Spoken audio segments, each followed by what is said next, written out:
ಶಿವಾಯ ಪ್ರಸನ್ನ ಪಾರ್ವತಿ ಸಮೇತ ಶ್ರೀ ಕೋಟೆ ಸೋಮೇಶ್ವರ ದೇವಾಲಯ ಇದು ಪುರಾತನ ದೇವಾಲಯವಾಗಿದ್ದು ಜೀರ್ಣೋದ್ಧಾರಗೊಂಡಿದ್ದ ದೇವಾಲಯವನ್ನು 1 ವರ್ಷದ ಹಿಂದೆ ನವೀಕರಣಗೊಳಿಸಲಾಗಿದೆ.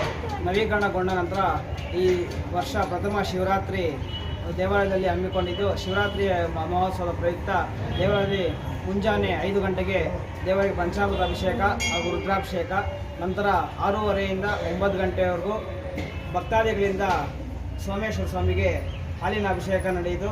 ಮತ್ತು ಅಲಂಕಾರ ಮಧ್ಯಾಹ್ನ 12ವರೆಗೆ ಇದು ಮಹಾಮಂಗಳಾರತಿ ಕಾರ್ಯಕ್ರಮ ಹಮ್ಮಿಕೊಳ್ಳಲಾಯಿತು. ಮಹಾಮಂಗಳಾರತಿ ನಂತರ ಬಂದಂಥ ಭಕ್ತ ಮಹಾಶಯರಿಗೆ ನಿರಂತರ ಪ್ರಸಾದ ವಿನಿಯೋಗ ಕಾರ್ಯಕ್ರಮ ನಡೆಯುತ್ತಿದೆ.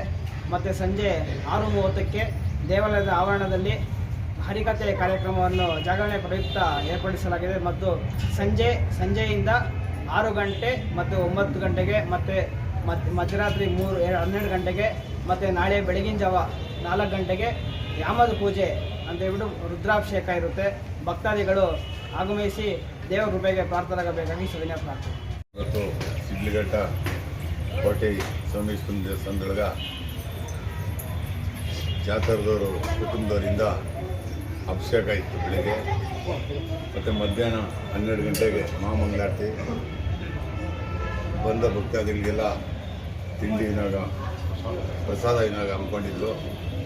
ಹಾಗೆ ದೇವಸ್ಥಾನಕ್ಕೆ ವಜ್ರದಿಂದ ಹೂವಿನ ಅಲಂಕಾರ,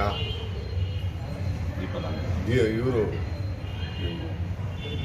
ಕುಟುಂಬದವರೇ ಹೂವಿನ ಅಲಂಕಾರ ನಂಬಿಕೊಂಡು ಮತ್ತು ಎಲ್ಲ ಭಕ್ತಾದಿಗಳು ಸೇರಿ ದೀಪ ಲೈಟಿಂಗ್ ಅಲಂಕಾರನ ತುಂಬ ಚೆನ್ನಾಗಿ ಮಾಡಿಸಿದ್ದಾರೆ. ಇದೇ ರೀತಿ ರಾತ್ರಿಗೆ ಒಂದು ಹೋಮ, ಅದೇ ರೀತಿ ಇವತ್ತು ರಾತ್ರಿಗೆ ಸುಮಾರು 8 ಗಂಟೆಯಿಂದ ರಾತ್ರಿ ಬೆಳಗ್ಗೆ 4 ಗಂಟೆವರೆಗೂ ಚಿತ್ತೂರು ಕ್ಷೇತ್ರದಿಂದ ಅರ್ಹತೆ ವಿದ್ವಾಂಸರು